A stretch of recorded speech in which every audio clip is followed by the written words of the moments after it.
Nessa semana, uma decisão judicial entrou para a história do Brasil. Pela primeira vez, um ex-presidente da República foi condenado por corrupção e lavagem de dinheiro.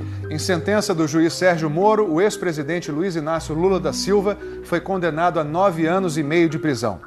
O Fantástico explica agora quais foram os tipos de provas usados por Moro para chegar a essa decisão inédita. Se alguém tiver uma prova contra mim, por favor, diga. Eu ficaria mais feliz se eu fosse condenado com base numa prova. Mas na sentença, o juiz Sérgio Moro diz que as provas contra o ex-presidente Lula existem. E ele as detalha nas mais de 200 páginas da decisão. Moro condenou Lula a 9 anos e 6 meses de prisão pelos crimes de corrupção e lavagem de dinheiro, por ter recebido da OAS um apartamento triplex neste edifício, no Guarujá. Os recursos para a compra e reforma do imóvel, segundo a sentença, vieram de propina de contratos firmados entre a Petrobras e a OAS.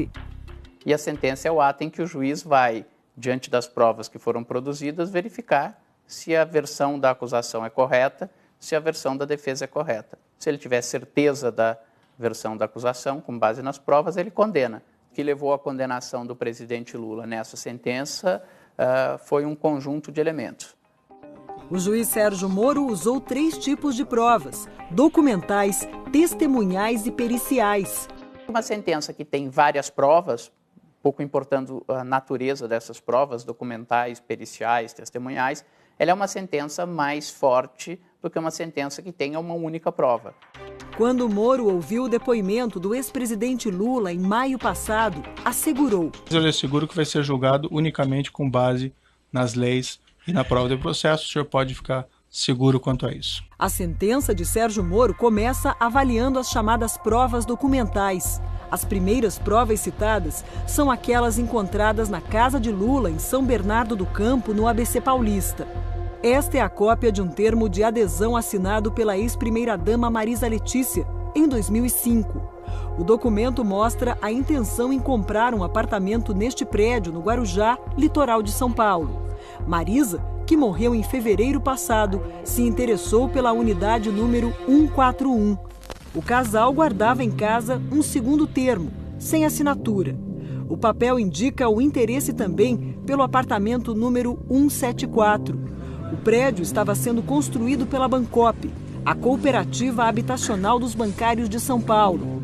E na sede da Bancop foi encontrada mais uma prova que está na sentença: uma ficha de inscrição para adquirir uma cota no prédio do Guarujá, com data de 2005, em nome da ex-primeira-dama Marisa. Existe uma rasura no campo onde aparece o número do apartamento em que Marisa e Lula estavam interessados. A Polícia Federal periciou o documento. Os peritos concluíram que a proposta originalmente foi preenchida com o número 174. 174 é a unidade que corresponde ao triplex, com 215 metros quadrados de frente para o mar nos últimos andares do edifício. O número foi rasurado para 141, um imóvel menor, de 85 metros quadrados nos fundos do prédio. Com base nas provas, Moro conclui na sentença: havia intenção oculta de aquisição do apartamento 174, ou seja, o triplex. Na decisão, o juiz Sérgio Moro afirma que as investigações mostraram que Lula e Marisa pagaram 50 das 70 prestações do apartamento mais simples, o 141, e que o casal parou de fazer os depósitos em 2009. Na mesma época, a cooperativa Bancop, que estava com dificuldades financeiras, entregou o prédio para a OAS. Com a mudança, a numeração dos apartamentos foi trocada. O 141, o imóvel menor, virou 131 e o 174, o triplex, virou 164A. Nessa mesma época, os cooperados com cota no prédio tiveram que tomar uma decisão. Ou ficariam com os apartamentos e pagariam o restante do que deviam à OAS, ou desistiriam dos imóveis e ganhariam o dinheiro de volta. Na decisão, Sérgio Moro diz que há prova documental de que Lula e Marisa não realizaram nenhuma opção, nem foram cobrados a fazê-la. E que, interrogado, Lula não deu explicações sobre esses fatos. Ele soma tudo isso com o fato de que ele diz que houve uma reforma personalíssima, uma reforma que mesmo funcionários da OAS disseram que é uma reforma absolutamente atípica para os padrões da construtora. O juiz Sérgio Moro enumera notas fiscais da reforma, todas emitidas para a OAS, para comprovar que a empresa pagou pelas obras. Moro conclui: os custos atingiram mais de R$1 milhão e incluíram a instalação de elevador privativo, cozinhas, armários, ampliação do deck da piscina e até eletrodomésticos. O juiz também usou como provas depoimentos de réus e testemunhas. Entre acusação e defesa, mais de 70 pessoas foram ouvidas por Moro neste processo. A engenheira da OAS, Marilza Marques, afirmou que esteve com dona Marisa Letícia no apartamento e que a ex-primeira-dama era tratada como dona do triplex. A senhora pode responder essa questão? Afinal, ele era tratada como uma adquirente potencial ou uma pessoa para a qual o imóvel já havia sido destinado?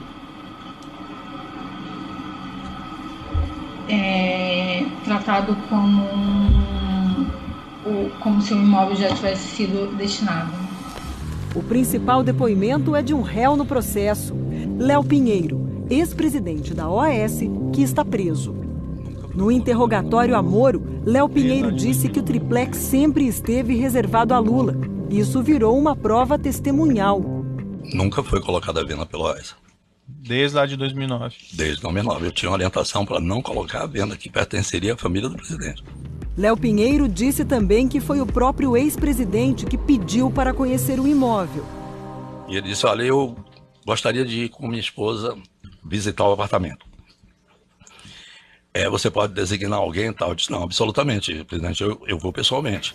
Esta foto de 2014, revelada pelo Jornal Nacional, mostra Lula e Léo Pinheiro no triplex.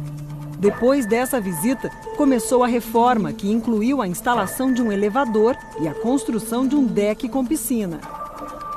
Outros dois ex-executivos da OAS, Paulo Gordilho e Roberto Ferreira, afirmaram ao juiz Moro que acompanharam a ex-primeira-dama e um dos filhos, Fábio, numa outra visita ao apartamento. Pediram para botar uma cobertura na churrasqueira, transformar a sauna que eles não usavam em depósito, pedindo para aumentar o deck, pedindo para botar um filme refletivo no vidro que circundava a piscina lá em cima. Uma mensagem trocada entre Gordilho e Léo Pinheiro, obtida depois da apreensão do celular do ex-presidente da OAS, é outra prova documental citada na sentença.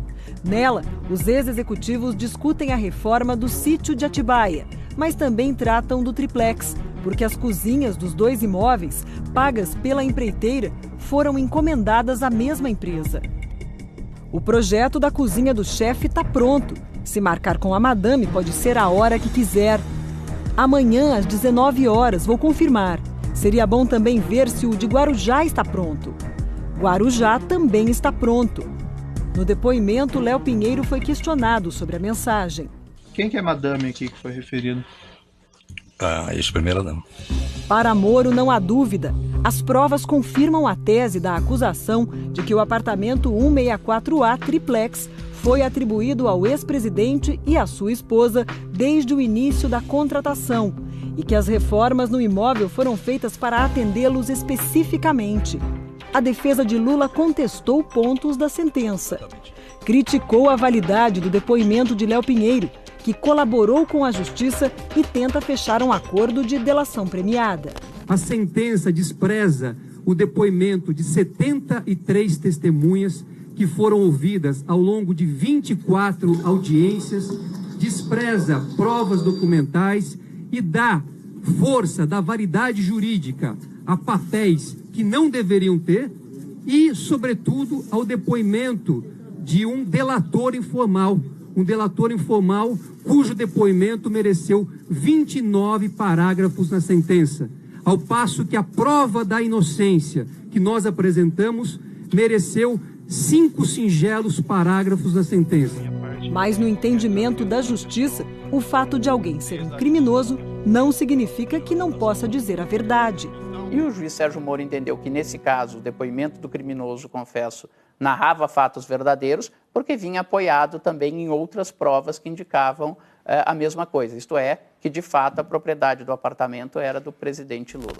Os advogados de Lula questionam outro ponto da sentença. A defesa argumenta que provou durante o processo que o apartamento não pertence ao ex-presidente, porque a OAS ofereceu o imóvel como garantia numa operação no mercado financeiro e que a empresa não poderia fazer isso se não fosse ela própria, dona do apartamento. Aquele apartamento triplex jamais poderia ter sido dado ao ex-presidente Lula em 2009, porque ele estava comprometido como garantia a um contrato feito com a Caixa Econômica Federal e outras entidades, dando não só a hipoteca deste imóvel, mas dando 100% dos direitos econômicos e financeiros do imóvel a um fundo ligado à Caixa.